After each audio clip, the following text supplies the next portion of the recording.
Happy holiday season, Honda fans! Today we're going to show you how to recalibrate your TPMS. Woohoo! This is our special guest, Jake. He's going to show you how to reset your TPMS calibration in your Civics, Accords, HRVs, Fits, and CRVs. So what you're going to do here first is you're going to go to your home screen right here, and you want to go to where it says Settings.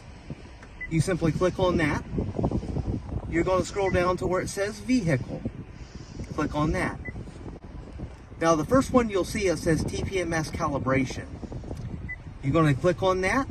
So it's going to give you two options here. It's either calibrate or cancel. So in this case, we're going to calibrate. So we're simply just going to click the calibrate button. And like that, your TPMS is calibrated. In your other Honda models, such as your Pilot, Passport, Ridgeline, and Odysseys, your TPMS calibration is going to be a little bit different. These vehicles automatically calibrate for you, so the only thing that you'll have to do is fill up your tires and you're good to go. How to see what your exact tire pressures are is very easy. You hit the home button on your steering wheel, go down to maintenance, hit maintenance and hit tire pressure, and it shows the exact pressures in each tire. Again, you don't have to calibrate, it does it for you. Thanks for joining us this week. See you later, alligator.